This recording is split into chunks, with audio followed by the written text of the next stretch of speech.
Bob runs Whole Punk Creators, which is a mobile development shop. He spends way too much time thinking about foreign signage. I'm going to give you the mic.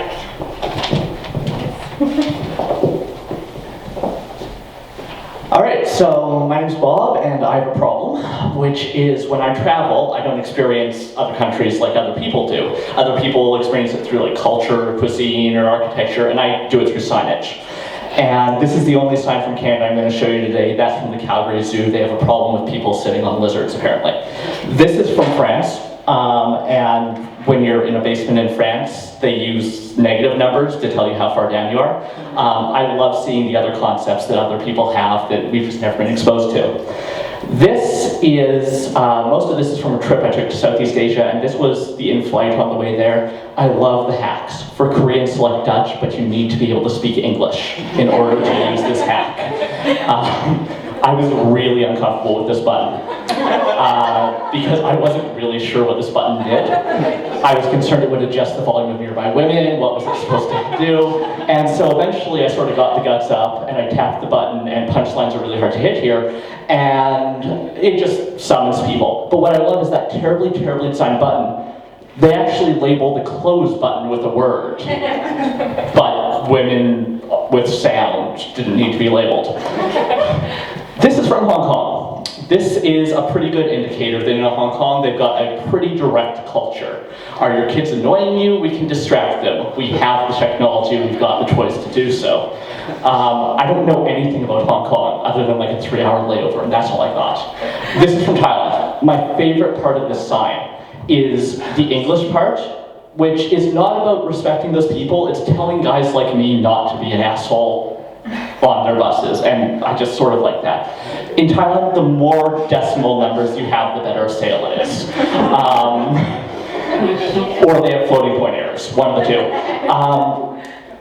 I felt really bad taking a photo of this sign. I didn't notice that sign until later.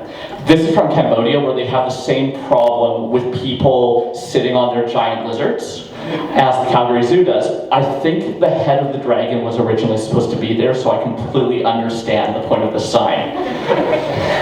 In Cambodia, they really want you to know they have the internet. This is when I realized that there's no universal symbol for internet other than that big blue E, so please, any UX designers in the room, get on this, because I don't want that to be the only symbol for the internet.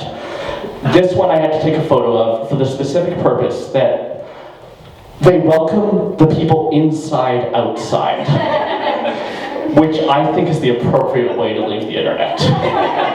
This is the saddest sign I've ever seen. This is from the prison that Pol Pot kept people at before sending them to the Cambodian killing fields.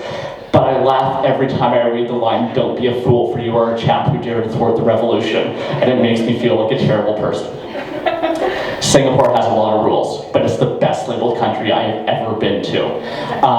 They've got a lot of fines, and they really hate durians. If you don't know, it's an incredibly smelly fruit, and you should not take it in a subway car. Singapore also really wants you, by the way, the next couple minutes are all Singapore because it's incredibly well labeled. Singapore really wants to make sure you know how to use everything. If you've never used an escalator before, Singapore has your back. They want you to know what things not to put on the escalator, what sort of wheeled devices you shouldn't take on, exactly where you should touch and where you should not touch. Singapore really wants you to understand how the world works. For example, if you're crossing the street, punchlines, if you're crossing the street, this is actually directions they have for how to cross the street. That's about the little button you push. And if you've never seen a little blinky man before, you're going to be covered. And I really appreciate that about them. The whole country's kind of like this. But then you get the Singapore Zoo, which has some truly absurd signage.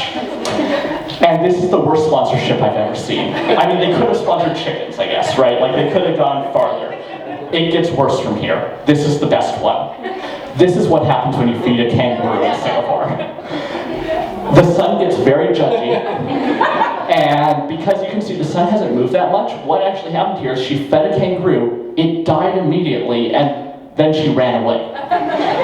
In this sign, Dad's being a jerk again. He's going back into a lion's cage. His wife is appalled. His children are embarrassed. There's something lurking in the background, but this meta sign will tell us what it is. And this isn't even the first time. He's got a Band-Aid already on his face. But that's not the most confusing sign I've ever seen. This is. And I've been thinking about it for several years now. I still have no idea what this means, guys. All right, thanks very much.